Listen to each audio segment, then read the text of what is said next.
Hello,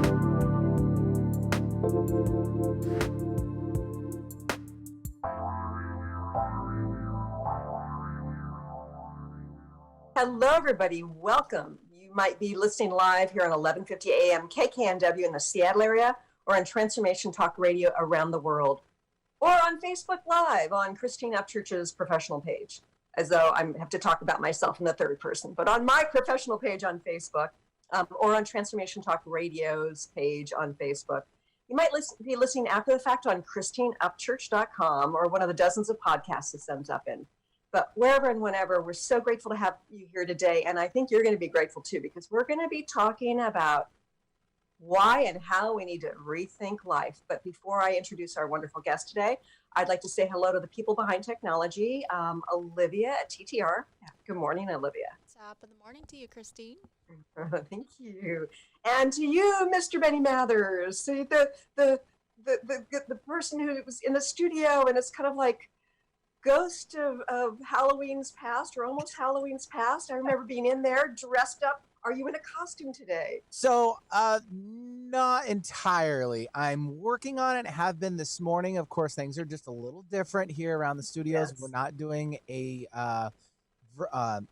in-studio, I guess, Halloween party. We're going to be doing more of an online version. So, I didn't really get all crazy dressed up because, I mean, I'd have to just wear it for pretty much nobody because there's not very many people here. And, you know, we get a kick out of doing that. And so I did cut my hair. So that's part of it because I've been letting it grow out for the last month. Oh, okay. And We have to take a picture because your costumes, year after year, you'd always win the contest there at Hubbard Radio. So it's, I appreciate you bringing that up. I actually have won 3 years in a row. Yeah, so I miss the Halloween party there, and I miss getting your costume, but you have to take pictures. Yes, I will, most definitely. In fact, I've got some secret squirrel routine or, maneuvering I will be posting of my outfit/character will be. So, not going to say anything else. That's a hint about the haircut, I think. Well, it's not a squirrel's haircut, I'll tell you that, though. Although that's not bad for next year. I might have to do that one. Yeah, well, and I will repost it on my page as well when you post that. So our listeners, or go to Benny Mather's page. Yes. Our guest today is Monica Berg, and she's going to be talking about rethinking life. Boy, oh boy, with COVID and political upheaval, we are having to rethink life in a variety of ways, whether we want to or not. And the question is, are there ways to do it that consciously move us forward in positive ways, as opposed to being just like kind of victims of circumstance? Monica Berg is an international speaker. She's a spiritual thought leader and chief communications officer at the Kabbalah Center. She's the author of Fear is Not an Option, which is right here. And also Rethink Love. She's also the host of the Spiritually Hungry podcast. A self-proclaimed change junkie, and we're going to hear more about that. Monica is a fresh voice that channels her many years of kabbalistic study along with personal life experiences, and she's had some interesting experiences at that. Monica shows individuals how to create a life that not only feels like it's working, but more importantly, a life in which they are living and loving as the powerful, fulfilled person they've always wanted to be. I'd like to welcome our guest today, author, speaker, and thought leader, Monica Berg. Hi, Monica. Welcome. Thank you. It's good to be with you.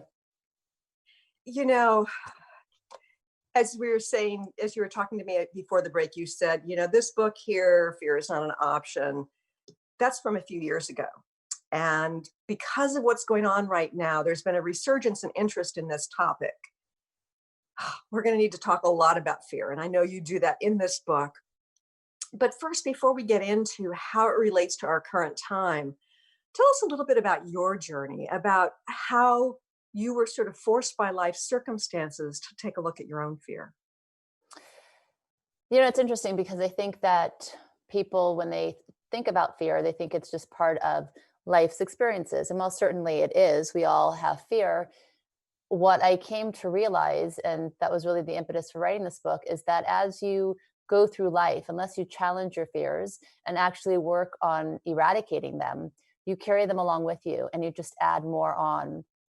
and to the point where it really limits you from living your best life and for reaching your potential and fulfilling your dreams. And for me, that's not really a way to live. I'm not very patient about things. I used to think that being impatient was kind of a character flaw, but actually I think it could really work for you.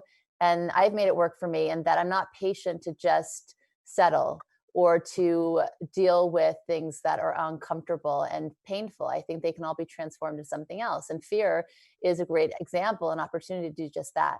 So I think we come into the world and we're not really fear-based, right? We learn to walk, we fall down, we get up again. We want to Yeah. learn to bike, we get a bruised knee, the same thing. And we don't suddenly have a fear now because we have a skinned knee or a bruised ego. We get up Sure. and we do it again. And then as we go through life, we fear rejection. It hurts, it stings. We want to be part of a group. We want to belong. We want to be acknowledged. And those things can get in the way of really being authentically true to who we are, right? So I Sure. started to look at fear, and I realized that with fear, the one fear that we all have that's universal is actually fear of the unknown. And I hadn't realized that until I really looked at each fear that I had. So the first fear that was life changing for me was when my uncle became schizophrenic, which seemingly to me at 7 years old happened overnight. So I thought it was contagious.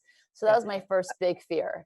Tell us a little bit about that experience, because it's such a powerful scene in your book, when you can think about being, such a young child getting exposed to something like that. So it was a party of sorts you were at, right? Yeah, we had just moved from Thibodeau, from actually New Orleans. We were living in Louisiana for 8 years. And I had such a beautiful, happy, safe feeling childhood. And then we moved to California. We're from the Middle East. A lot of Middle Easterners were emigrating. So there was like this stigma. And suddenly I felt like, and my father was very wealthy and he lost all of his wealth. So all of these things that I knew myself to be suddenly in what seemed to be a heartbeat switch. So I already felt very insecure and Mhm. not safe. And then we started to spend a lot of time with my mom's family who lived there, big, huge family.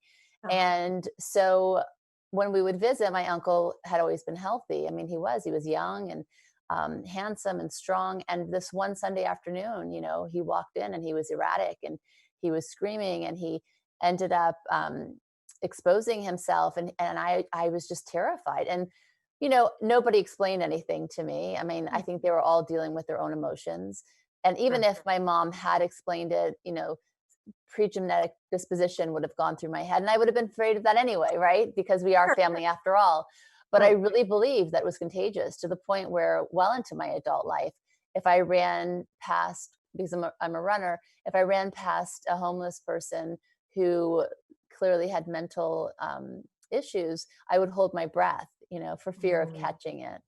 Uh, So, so that was the first big one. And then I had anorexia when I was 17, and I was terrified of myself, to be honest, because look what I was doing to myself. After all, I was starving myself to death, mhm. and that was terrifying.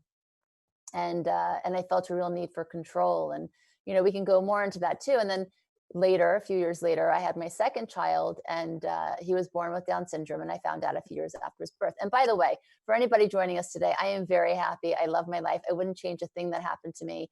I've Uh-huh. changed and transformed every single experience, challenge to an opportunity for greatness and for blessings. And I honestly, like, I wouldn't change a thing. And that's what really inspires me to speak to people about these things, because I don't believe being a victim of your circumstances. I don't believe in suffering. And I think Mhm. everything is there because there's a great opportunity for you to tap into something better for yourself. But at Right. that time, I was just consumed by fear. I mean, really, in the days after he was born, I was anxious. I couldn't sleep. I couldn't eat.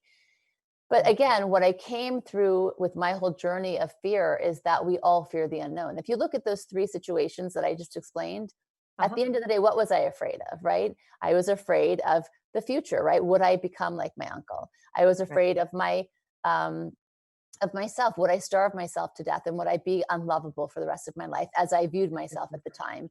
And with Right. my son, I really worried that I would have a life that was mediocre, and that this would just define who I was from how I saw it in those first months. Sure. And in your book, you talk about all the negative things the doctors say that you are likely going to experience, or your son's likely going to experience, which will affect your quality of life. Um, and I know that's probably a lot to handle, just knowing that he had Down syndrome, but having these expectations put in your mind, um, did that color and add to your fear? Completely. I know I was really young. So I had my first child, David, when I was 20. I got pregnant when I was 24. I had him at 25. I had Josh at 27. And it was just a fluke. It's not something that, it just was an extra chromosome. Mhm. And these doctors, I ended up, it really changed. I mean, that's why I'm a change junkie. Again, everything that happens, I'm like, okay, well, why did it happen? I approach it from a place and a perspective of curiosity, not from shame, blame, guilt. In fact, I don't ever use those words anymore. They don't Mhm. exist in my life. Never live by that. I don't even Good. feel that emotion anymore. I mean, I had to work hard to get there, but that's where I finally arrived. But at that time, the doctors, yeah, they not only the pediatrician, but he got his whole group, like it was 6 doctors in the room, took my husband and I, and they just felt like we weren't hearing them, right?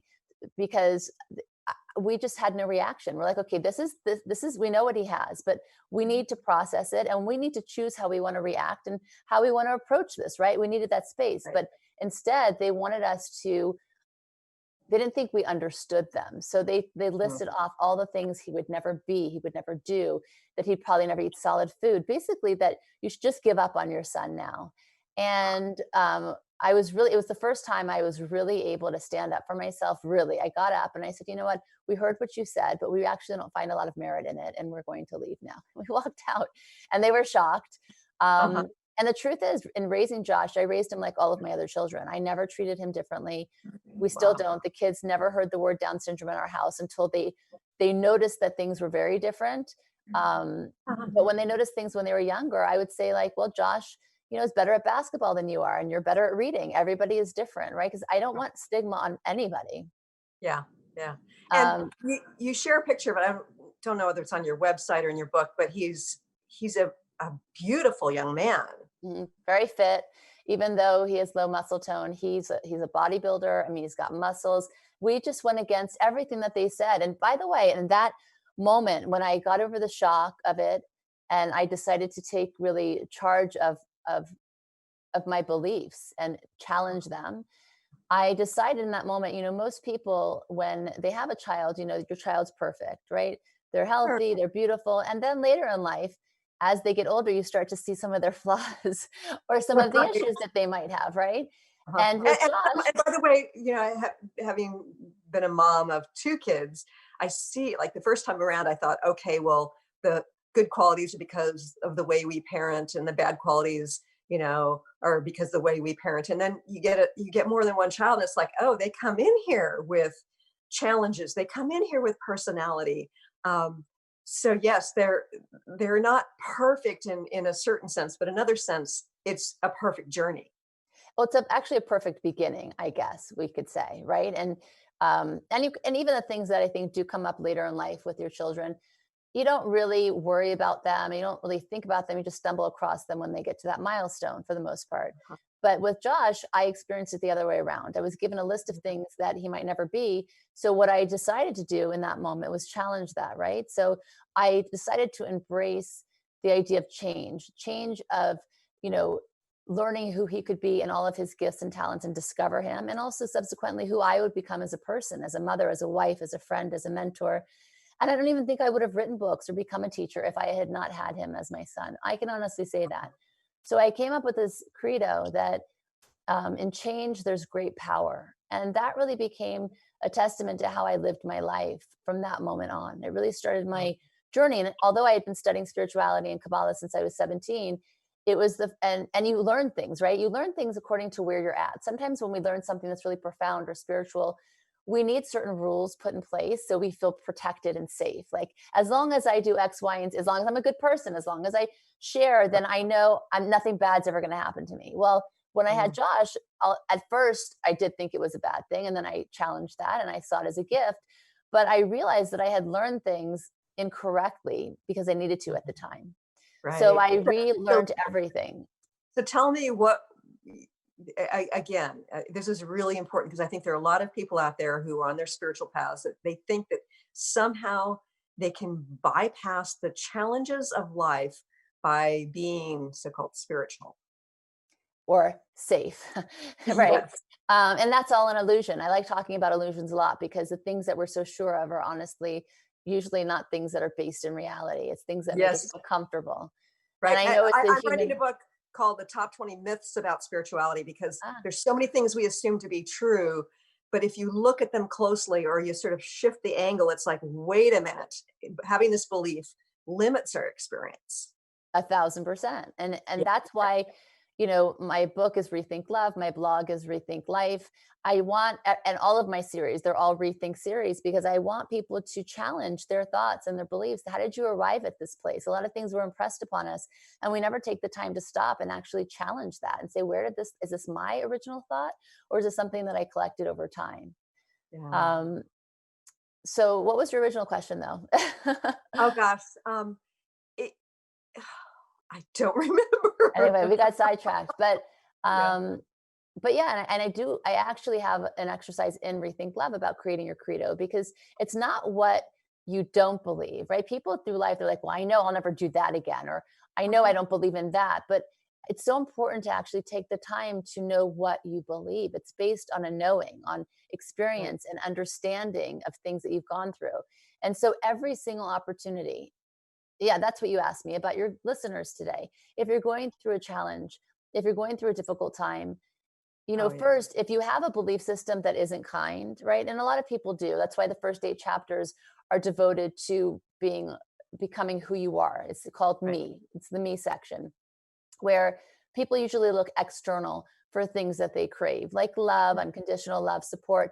But you can never find that externally, as you know. It's only internal. So I really invite people to go within and say, okay, if you have that kind voice and you learn to love yourself, then when difficult things happen to you or things that you don't want, then you don't see it as a punishment, or you don't see it something that you deserved, or you're just not lucky and other people are lucky but you're unlucky, and all these Or, false thoughts, because those or, false or you thoughts.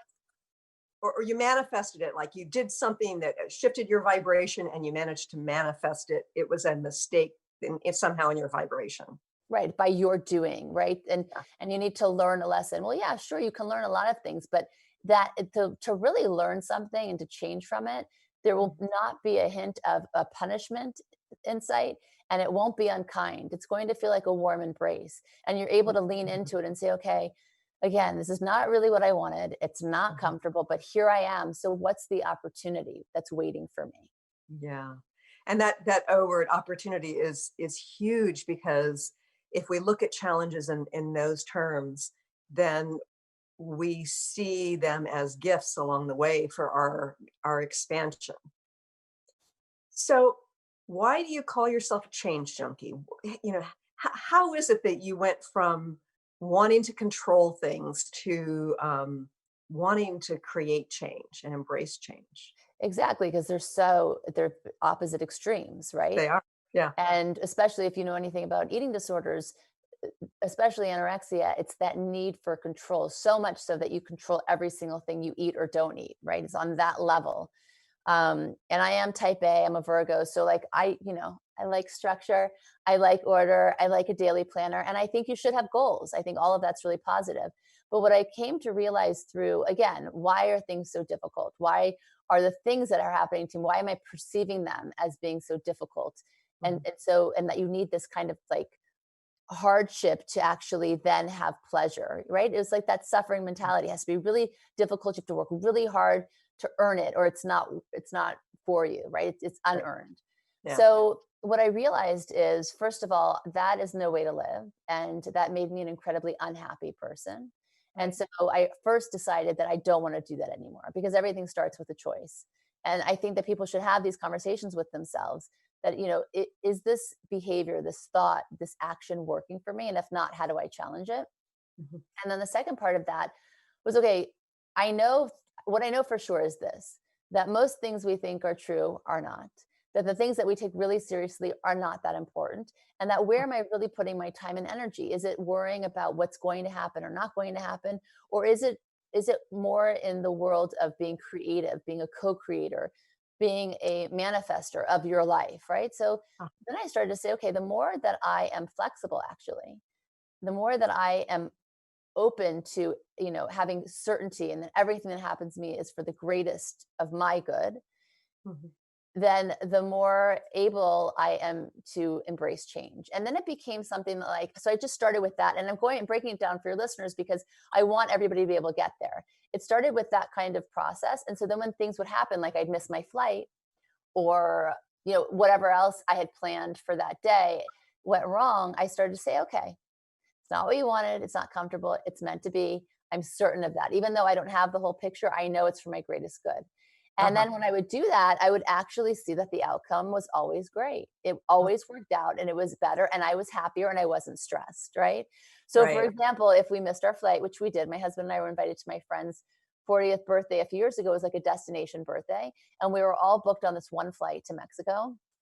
And we literally got there to the front of the line. The person in front of us got on the flight. And then at us, they're like, nope, you're not going to make this flight. So, you could look at it many ways. I'm going to get to the party late. It would be fun to be on a flight with everybody. We never went there in our minds. We were like, awesome. We can have a date in the airport because my husband and I work crazy hours. We got 4 kids. And Sometimes it must feel like 40. sometimes it feels like 40. Exactly. And the airports, are great these days. There's a massage place. You can have a cocktail. There's a place to sit and read. So we just made the most of it. And the funny thing is, their flight was like terrifying. Apparently, there's horrible turbulence.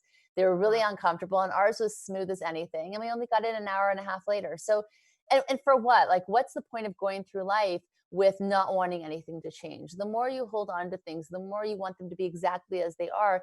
The thing that happens is you miss out on all of the other opportunities that would be right in front of you that you just can't see.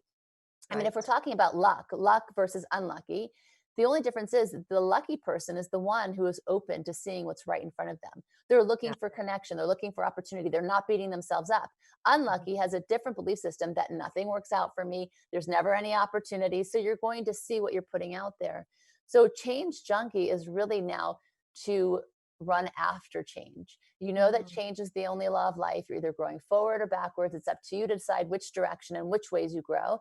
So how empowering is that, right? In change, there's great power. And it really changed my entire experience of life. Uh-huh.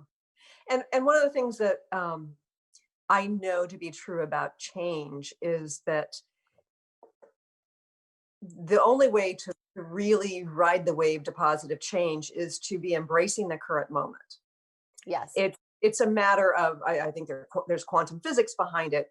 Essentially, so many of us, like the current particle form of reality that we are, we resist it energetically, emotionally, our thoughts. It's like, not this, not this. So I want that instead, not this, not this. But we need to be aligned with it in the here and now, which means embracing what is on some level, whether we're just, letting go and surrendering to the moment, or actually embracing, like, okay, cool, let's have a date in the airport, whatever. And that allows us to sort of ride the wave to positive change. But so many people have a hard time with embracing the moment. But I ask you, what's the alternative, right? I mean, if you want to be upset about things, you're going to find something to be upset about all the time, every minute of every day. For me, that just seems like a waste of time and a waste of a life.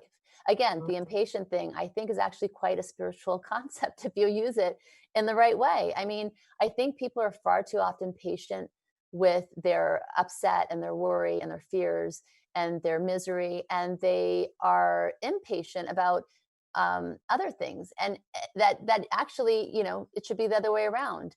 If you're going to get upset about, I hear this all the time, oh, I'm so upset about the weather, it's supposed to be sunny, it's not. Okay, so you can write off that day, and you could be upset that it wasn't the way you thought it would be because you had a plan and you knew exactly how it was supposed to be, right? That's all in the realm of control, of safety.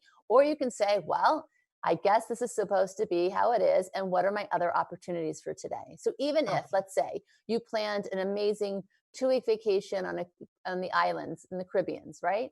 And then there was a tornado or a hurricane and it gets canceled, your trip, because there's some problems. And now you need to move it back, right?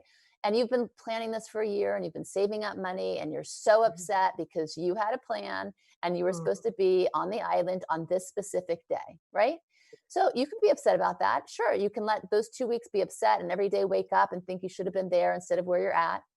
Okay. Or you can say, wow, I have these 2 weeks where I don't have anything planned because I'm supposed to be out of town. So now I can work on things I really want to. I can work on writing. I don't have meetings. I can work on planning whatever. I can do whatever I want, and I'll still take the vacation. And I trust this is for my greatest good. Now I ask you, which way do you want to live? I mean, for me, it's just very a practical kind of approach to life. And yes, it's difficult, but what isn't difficult, right? It's like going to the gym and you use your muscles, and then slowly you see change, and then it becomes a little bit less difficult, and then you get really excited by it, and then your endorphins are going, then you're like, wow, this workout's really working for me. And then you stop going, you're going to lose all of that, but then you go and you pick it up again. Don't beat yourself up. Some days you're going to be strong and certain, and other days you're not. But as long as you wake up every day not accepting that reality, because that reality is an illusion. Yes, love this. We're going to go to a quick break, but when we return, let's talk about COVID. Let's talk about the political polarization, where we're at right now, and how we can use your philosophy and some of your tools to navigate it. Stay Great. tuned for more with Monica Berg here on the other side of the break.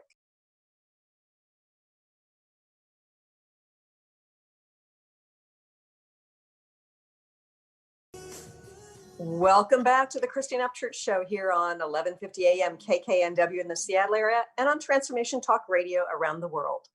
I'm having a conversation today with Monica Berg. She's a speaker, a teacher, a blogger, and author of a couple different books. And we're talking about how fear is not an option. I love that phrase, Monica. I really do. Where'd you get the phrase from? Actually, my father-in-law is a great kabbalist, and I had one night many, many years ago. It was shortly after Josh was born, so I had still, and I had my daughter. I got pregnant with her 3 months after he was born, so I was dealing with a lot of emotions and also a lot of things physically as well. And one night, when I was breastfeeding her, I started to have tingling all over my body, and it started first in my right hand, then it went up my arm, then it was my left hand, then my left arm, then my legs, and before you know it, my whole body. And I started to get terrified, especially after what had just happened. I was kind of always like, when's the other shoe going to drop type of thing, until I worked on challenging my fears. But so I called him, and my husband and I were on the phone with his parents, and I remember, when you're in a place like you're really terrified and you can't hear anything at all, and everybody's voice is like, you can't, like, everything's in slow motion. So that's where I was at. And I just suddenly wake up, and he's yelling at me on the other side of the phone, Monica, do you hear me? Fear is not an option. And he was an amazing, amazing spiritual leader, thinker. And just hearing him yell that at the other end of the phone really startled me enough, woke me up, and it became something that that anytime from that moment on I had a fear or challenge, I would just hear his voice in my head. That's great. That's great. Because the truth is, if fear is not an option, you need to look for another one, right? Right. And I think about fear, it's always intertwined with these stories that we tell. And the stories, I mean, occasionally, I know you talk about different types of fear. Occasionally the story is true, but more often than not, it's just some story that's in our head that's creating the fear. So what are the different types of fear? So I feel like once you identify fear, it's less scary, right? So that's why in my book, I identify 3 different types. So the first is there's healthy fear, there's real fear, and then there's illogical fear. So healthy fear is like it sounds. It's set up for your survival and protection. It's there to keep you safe. So if you walk too close to an edge of a cliff, your heart starts to beat, you jump back a bit. It's there to protect you, right? Don't go too close to an open flame. Even, don't walk into an elevator if you feel unsafe, if somebody's already in there and you're like, oh, I don't know if I should be alone in a closed space with this person. Honor that feeling, right? It's there to protect you. Intuition falls into this category as well. And often people ask me, well, how do you know if the fear is then real or not? So if it's based on past or future, then that's not a real fear, right? If it's based in the present moment, right, intuition, then that is real. So for instance, let's say you park your car in an underground parking garage all the time. And every day you're worried about going into that garage in the dark, that somehow somebody will be there, right? So how do you know if that's real or not? It's not, because it's happening every single day. And you're probably Sure. basing it on something that you heard in the past or that happened, or something you're afraid that will happen in the future. However, Right. if you never have this fear, and then one day you walk into the parking garage and you get that feeling, well, you need to honor that, right? So Right. that's healthy fear. Then there's real fear, and it's like it sounds, it's rooted in reality. So it's fear of death, of illness, of growing old, of rejection, Mhm.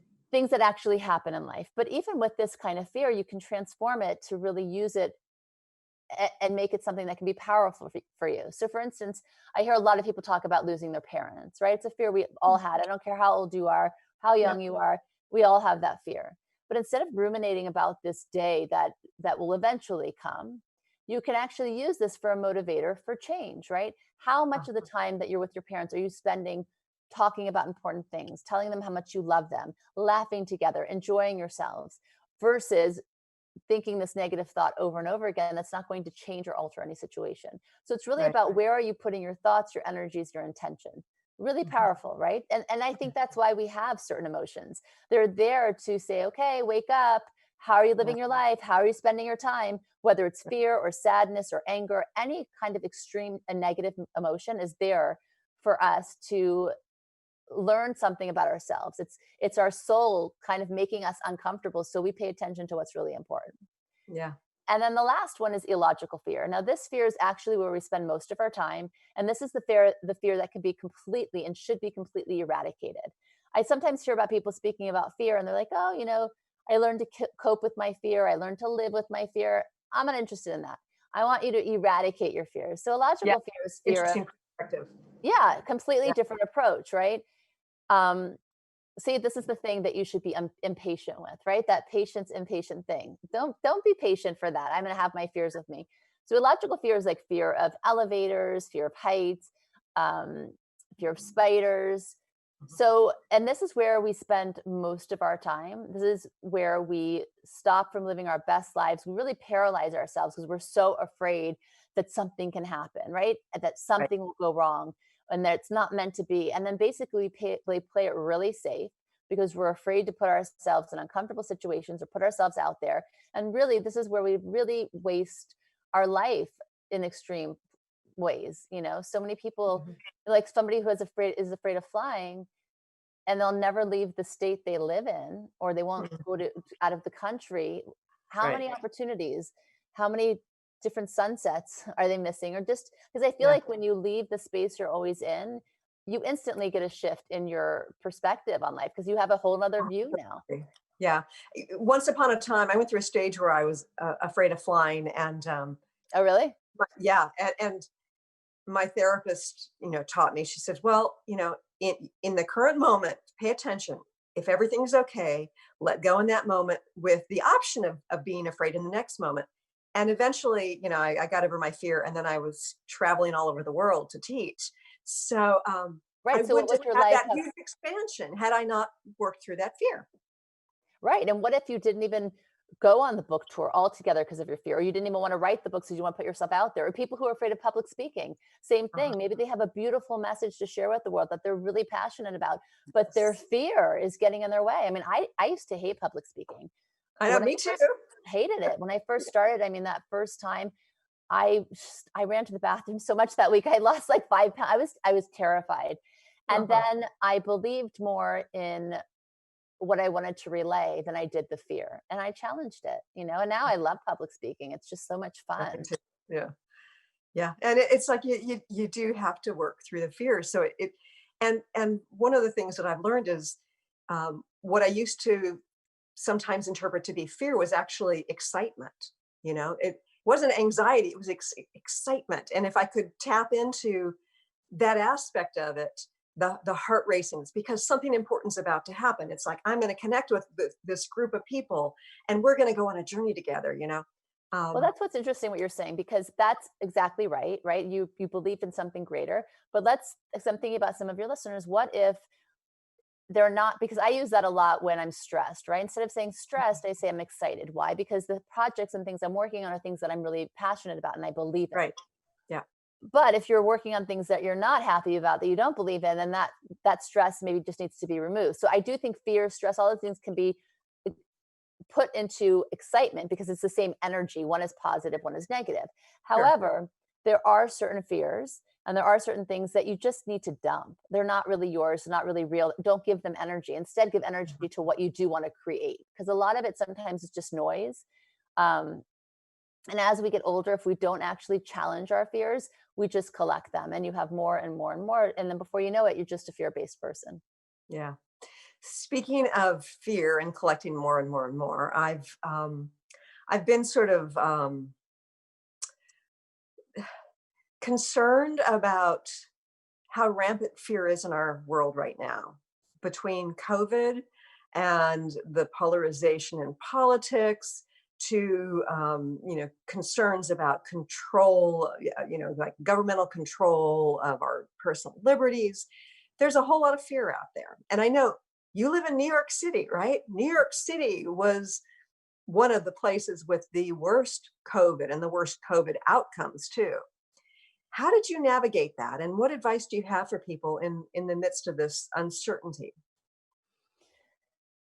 Well, yes, it's a very uncertain time, and on top of that, I think that the world is very divided in their thoughts, their beliefs. I've never seen that in my lifetime, Mhm. in my adulthood anyway, of such a situation. My approach is the same to everything else we've discussed. It's not going to be the first challenge we go through together as a world. It's Mhm. it's not the first one. It's not going to be the last one, right? There Right. will always be times in history where, as a whole, we're affected. Mhm. The only thing that you can do is to choose your perspective and take a higher level perspective. So I Mhm. still don't see any reason or any importance in meeting this where we're at with fear. It's just going to Mhm. make a chaotic situation that much more chaotic. Yeah. Instead, and in fact, I did get COVID. So did my husband, actually, all my kids. We had it go through our house in March, right? So, right when there was the outbreak here Sure. for the first time. And I approached the same way, every day. And it lasted a long time for my husband and I. We had it for like 28 days. Mhm. Um, and every day I would just say, are you okay? Yes. Mhm. Should you be alarmed? No. Are you doing everything you need to do? Yes. It's just, I think that you need to take that approach with everything in life, because the alternative is, of course, to be panicked, to put your life on hold till things are more certain, until they Right. feel more comfortable. Or you can really use this time to rethink how you spend your time, where you invest it, what you want to do with your life. This has been a real moment for the world if you take the opportunity to really rethink how it is that you're living. Yeah. And And also, I where do think, you go ahead? okay, oh, sorry. And I also think that it's forcing us to rethink aspects of the collective. Um, there's so many people who haven't been able to make it financially. There are aspects of our infrastructure that are so fragile that we didn't face before. So it's an Exactly. opportunity to look at the dysfunction and have it illuminated and begin to co-create what it is that's going to be healthier and more sustainable.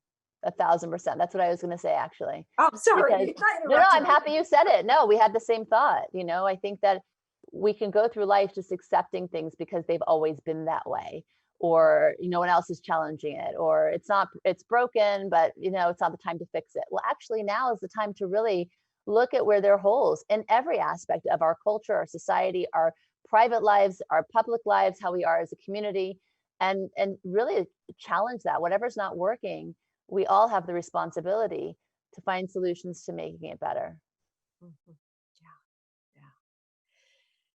So when we're thrown these external circumstances, you were saying earlier that we should view it as an opportunity. I know that you coach people and you help people through difficult circumstances. Do you have some examples where people have taken some sort of external circumstance that they didn't, consciously wish for, and turn that into a much more positive experience and ultimately shift their perspective or their life?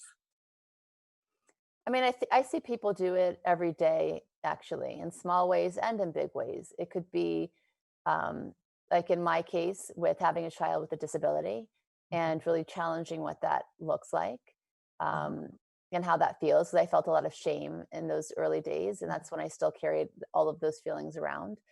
And instead to really transform that, I see people do it with their relationships, like even couples who have broken up and they got divorced. I mean, I know a couple now that I'm working with them, and they're divorced now, and they are so sure they made the right decision.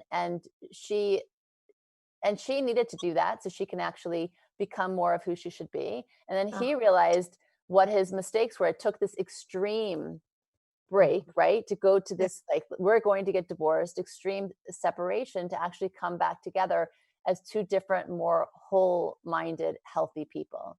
So Mhm. I think the thing is this, whether it's big or small, it's a loss of a job, a loss of a home. I mean, there's big things happening right now There for are. us, for Yeah. sure. Um, I just think the thing that will help us get to the other side faster is to say, okay, to be honest, was this really working before this extreme situation now? And Right. is there a way I always wanted to live? I see a lot of people moving to different parts of the world. Like, if now is the time, if I was ever going to start fresh or start now something Uh-huh. new, a new business, a new place to live, now's the time. So I just think that that kind of approach and having that outlook will, first of all, serve you, but it'll also make you a lot happier. And when you're Right. happy, you're clearer, you're able to see opportunities. And instead of saying this victim suffering mindset, which is easy to go to if that's where you've been trained to see things. Yeah. Yeah. I remember years ago moving across the country because it felt like the right thing to do. And things just sort of opened up and fell into place in a variety of ways. And it was probably one of the most empowering experiences of my life because it was validation that taking, you know, risky chances can really pay off. And I'm not just talking financially or something like that, in an unquantifiable way. It can be very, very fulfilling to take the risk and realize that life has our back. Exactly. And I did that too when we moved to New York. Our fourth child was 3 months old. And we had been talking about moving to New York for years. And we couldn't get it together, whether it was the kids' school or it just wasn't the right time and we weren't sure. And our philosophy is, when you don't know what to do, don't do anything, Uh-huh. because you need to get to that place where you're all in. Right. And so Sure, sure. when she was 3 months, although physically nothing would make sense, like I wanted to nest, I wanted to be around my family in California. Like, I did not want to move, but everything else in the universe was like, now is the time. And we moved. And I have to say, those first 3 years were very difficult on so many levels. I've never been in a climate of seasons. I I've never had to deal with snow. I mean, there are just so many things I didn't know I needed to know. You don't know it till you're Right. in it. Yeah. And but I would wake up every now and again and I would say to my husband, like, it's so hard. But then we'd have a conversation. I'd ask myself this question: do I still believe in why we moved? Because we moved because we felt like we'd have a greater reach with people here. We'd be, we deal with all parts of the world. To be in the middle, you have Europe, and then it's a better Mhm. time zone. And the answer always was, I still believe in why we moved. And if it doesn't work, I can always go back. Right. So from that perspective, again, I was clear about what my intention was. But I Uh-huh. also was like, you know what, if it doesn't work out, that's okay. You can always Yeah. go back to what you've always known. That Sure. was very empowering, but also very freeing. Right. So I just think people need to have these important conversations with themselves and not to be afraid of having them, at least. Doesn't mean you even have to act on it right away. Just Uh-huh. allow yourself to give yourself honest feedback. So you said the first 3 years were rough. Are you happy you made the change? Oh my God, I wouldn't go, like you just said, with traveling and getting over the fear of flying. I think about all of the people that I've met. I think about all the things I created in the last 7 years. I think about who I've become. I wouldn't change. I mean, honestly, it's the best thing we ever did. I would have been stunted. I would have been probably the same person, more or less, very comfortable. I made myself very uncomfortable. And in fact, for my kids too, they're different children. They got out of their bubble that they were being raised in this like close knit community. Everything was in a 5 mile radius to New York City subways. Uptown is like a different world from downtown. The east side is a different world from the west side. You don't understand that, you actually move here. But Right. that's an invaluable experience. And again, when you lean into it and you know the universe has your back, as you said, then it's like living in black and white and then suddenly seeing in color. Yeah. The last time I was in New York, my brother and sister-in-law lived there for a while. I went there on business and stayed with them and had some fun there as well as business. And I was just so amazed. Go into a restaurant and I'd ultimately hear like 4 different languages. I mean, it's just this all these different cultures coming together into this true melting pot. It's a very different place, and yes, navigating on the subways and the buses and seeing all different types of people and cultures. It's a fascinating place. Very And different. I don't know where we'll end up in 10 years from now. I mean, I think that Yeah. that's just really how we go through life. We want to be wherever we should be because I know that's going to be the best place. But to get to that consciousness does take work, but it's so worthwhile. I mean, I think people, for the most part, and maybe it's just that this is the group that I'm around mostly, speaking to people like you that are like-minded. But Uh-huh. I think most in the world have come to the place of understanding that the things we think will make us happy don't really make us happy. I think, Mm, forever it was, go to the best school so then you can get the best job, so then you can make the most money, so you can get the best car, the best house, and you amass all of these things, and yeah, then you know you're not happy, so why not? And I think that people understand that now. Um, but the only thing that really really gives you long lasting happiness and fulfillment is to a come to a place where you know yourself and you respect that voice mhm, and you honor it, right. and B, where you just lean into life, meaning you're Mhm. flexible and you're constantly saying, okay, what is the opportunity for me here? Yeah, yeah. We've got a few more minutes, but I don't want to run out of time. I want to make sure our viewers and our listeners know how to connect with you. What's your Sure. website? Thank you. It's rethinklife.today. And my Instagram is Monica Berg 74. Um, Spiritually Hungry, our podcast, is available wherever you listen to your podcasts, on iTunes, Apple, etc. And my books are on Amazon. Great, great. Okay, so let's talk about the polarization in our culture, the American culture right now. I mean, I think there's polarization all over the world. Um, all you have to do is get on Twitter and see some of it. But this is right before the election. We've got probably some of the worst polarization I've seen in my lifetime. How do we navigate this sort of change and the fear that gets incited by this kind of polarization? I think that if we, I was just asked to write an article about politics and relationships, actually, which was funny too, because I never thought that I would. Usually, relationships are very much geared towards, how do we get on? How do we meet our mate? But now, Yeah. given where we're at, that makes sense.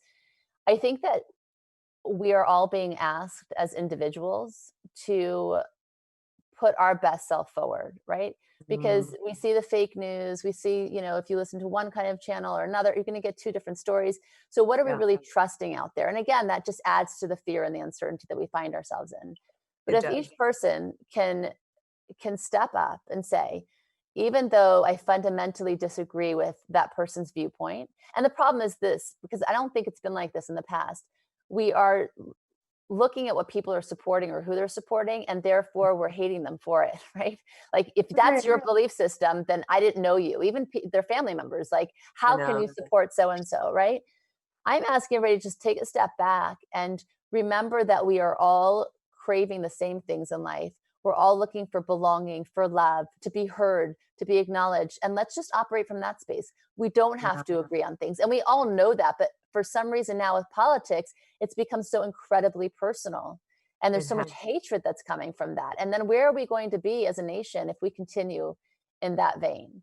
So Yeah, I just think that it's so big. And again, the where we went to before for guidance and for leadership and direction is now not.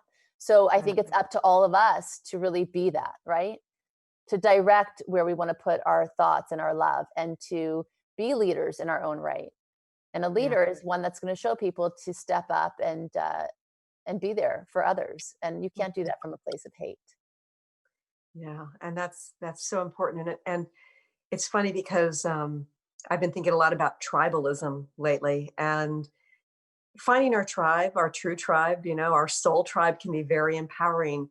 But what's happening right now is we're seeing the tribalism in some of its worst kinds of behavior. And so I think one of the things that I have been doing is rethinking my tribe as well. Yeah. Gosh, Monica, this is so interesting. I want to mention your book again.